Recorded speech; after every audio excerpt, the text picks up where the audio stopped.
Assalamualaikum warahmatullahi wabarakatuh. Halo anak-anak, jumpa lagi dengan saya Ibu Kiki Melisa pada mata pelajaran kimia. Pada kesempatan kali ini kita akan belajar mengenai struktur atom, subbab perkembangan teori atom. Apakah benda terkecil yang dapat kamu pikirkan? Apakah debu, bakteri, atau virus? Ukuran debu berkisar antara 1 sampai 500 mikrometer. 1 mikrometer sama dengan 1 per sejuta meter. Artinya kalau kita punya benda berukuran 1 meter, kemudian kita potong-potong sebanyak 1 juta kali, nah itulah ukuran debu. Bayangkan betapa kecilnya ukuran debu. Kemudian bakteri. Bakteri berukuran 1 sampai 10 mikrometer. Virus berukuran 0,002 mikrometer sampai 0,3 mikrometer. Ternyata ada benda yang lebih kecil daripada debu, bakteri, ataupun virus, yaitu atom.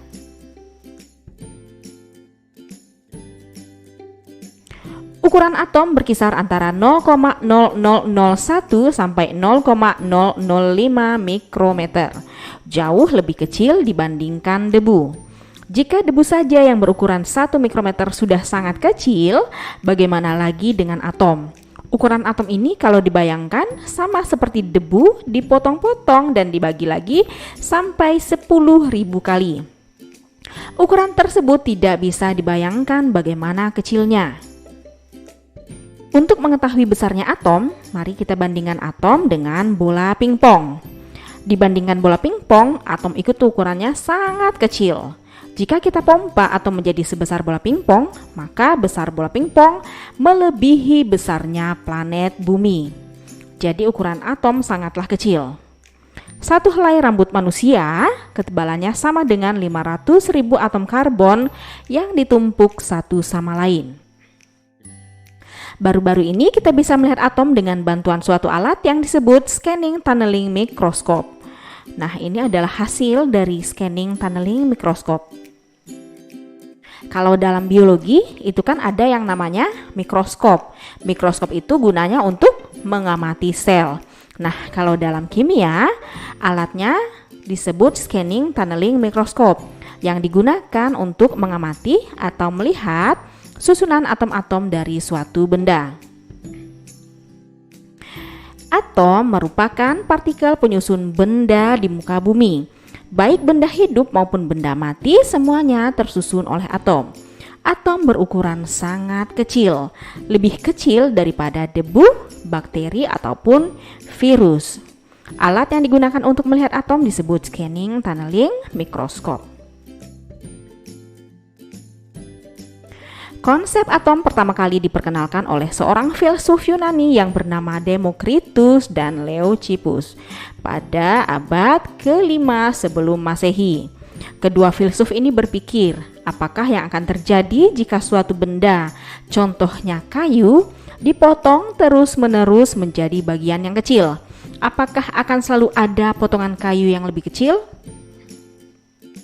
Nah, kedua filsuf ini kemudian menyimpulkan bahwa jika suatu benda dipotong terus-menerus, maka akan sampai pada suatu saat di mana akan didapat bagian yang sangat kecil yang tidak dapat dihancurkan atau tidak dapat dibagi lagi, yang disebut atom.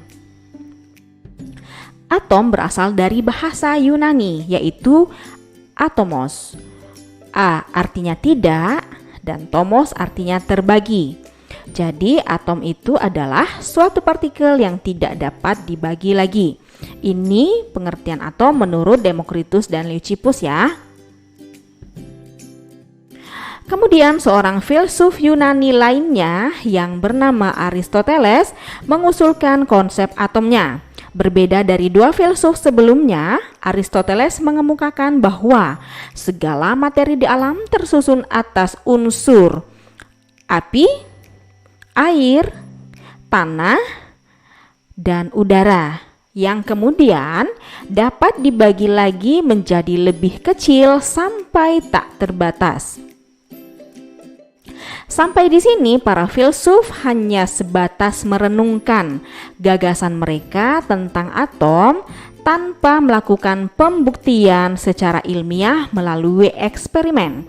Meskipun demikian, konsep atom ini bertahan hingga ribuan tahun. Baru pada tahun 1800-an, para ilmuwan mulai menggunakan sains untuk membuktikan atom-atom ini.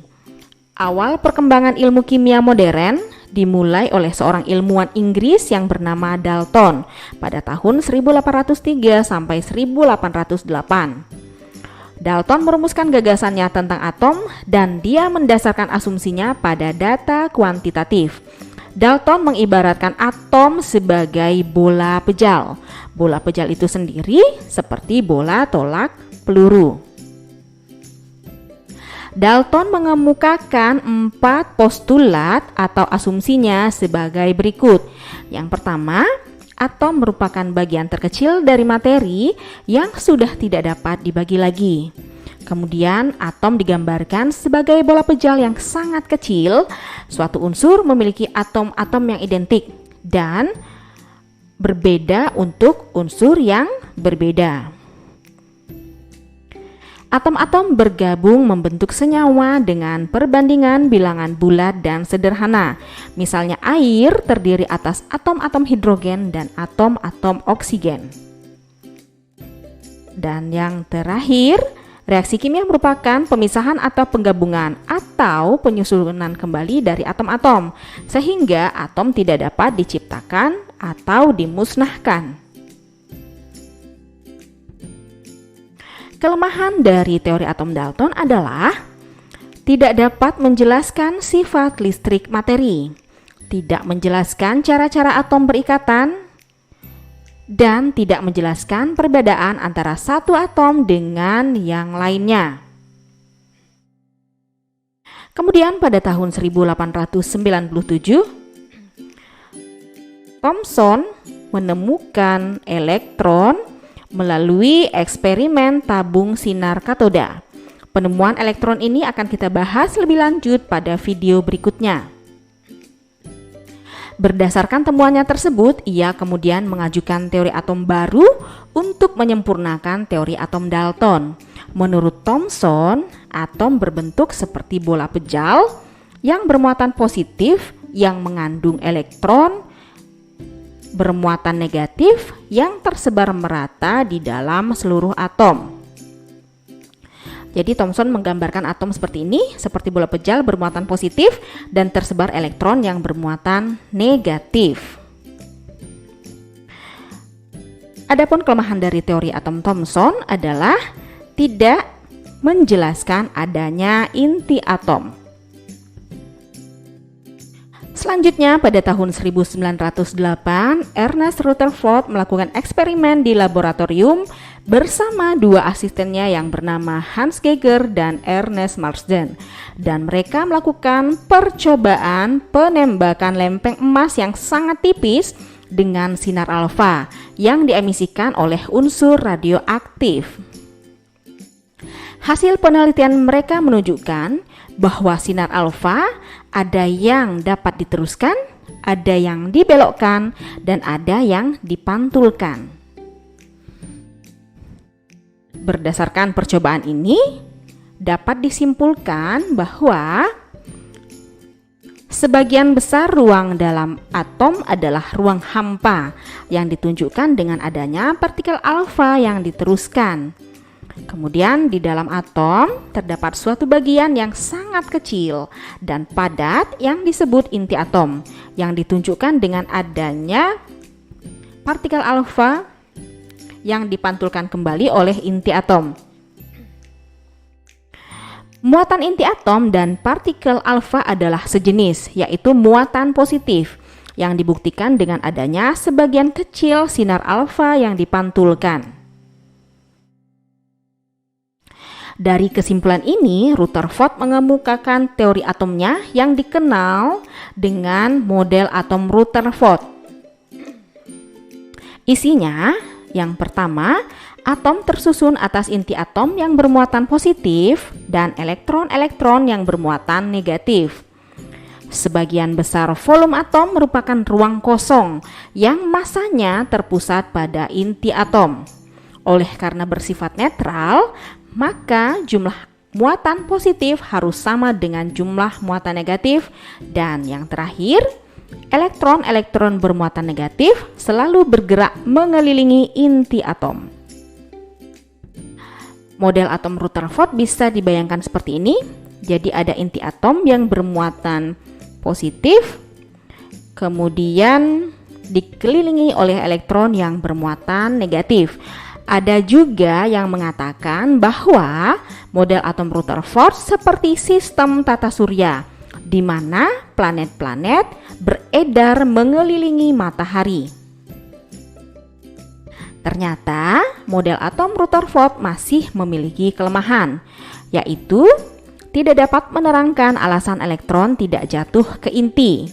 Kemudian belum menjelaskan letak elektron dan rotasinya terhadap atom, serta tidak menjelaskan spektrum garis pada atom hidrogen. 2 tahun berikutnya, yaitu pada tahun 1913, seorang ilmuwan Denmark bernama Niels Bohr menyempurnakan model atom Rutherford dengan menerapkan teori kuantum Planck. Model atom Bohr dikenal dengan postulat Bohr. Yang pertama, dalam mengelilingi inti atom, elektron berada pada kulit atau lintasan tertentu.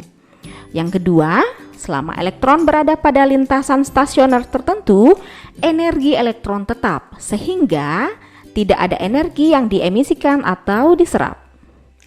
Yang ketiga, elektron dapat berpindah dari satu kulit ke kulit yang lain. Dan yang terakhir, lintasan stasioner elektron memiliki momentum sudut. Jadi kalau dibayangkan model atom Bohr seperti ini, ada inti atom di tengah, dikelilingi oleh elektron, dan elektronnya berada pada kulit atau lintasan tertentu. Kelemahan teori atom Bohr adalah, yang pertama, kedudukan elektron dalam mengelilingi inti atom dinyatakan dengan pasti. Yang kedua, gerakan elektron digambarkan sebagai lingkaran atau elips.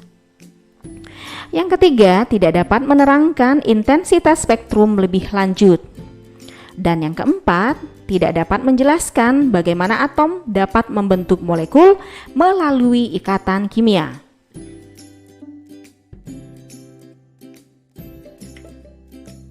Kelemahan dari model atom Bohr dapat dijelaskan oleh Louis de Broglie dengan teori dualisme partikel gelombang. Teori ini didasari oleh sifat dualisme partikel dan melibatkan beberapa ahli. Louis de Broglie menyatakan bahwa elektron dalam atom dapat dipandang sebagai partikel dan gelombang. 3 tahun kemudian, Erwin Schrödinger mengungkapkan persamaan gelombang dalam atom. Setahun kemudian, Werner Heisenberg mengembangkan teori atom mekanika kuantum, di mana teori ini mirip dengan teori atom Bohr, yaitu atom memiliki inti bermuatan positif yang dikelilingi oleh elektron bermuatan negatif. Hanya saja, posisi elektron dalam mengelilingi inti tidak dapat dipastikan. Nah, kalau yang Bohr tadi, posisi elektron dapat dipastikan. Teori ini dikenal dengan asas ketidakpastian posisi elektron atau asas ketidakpastian Heisenberg.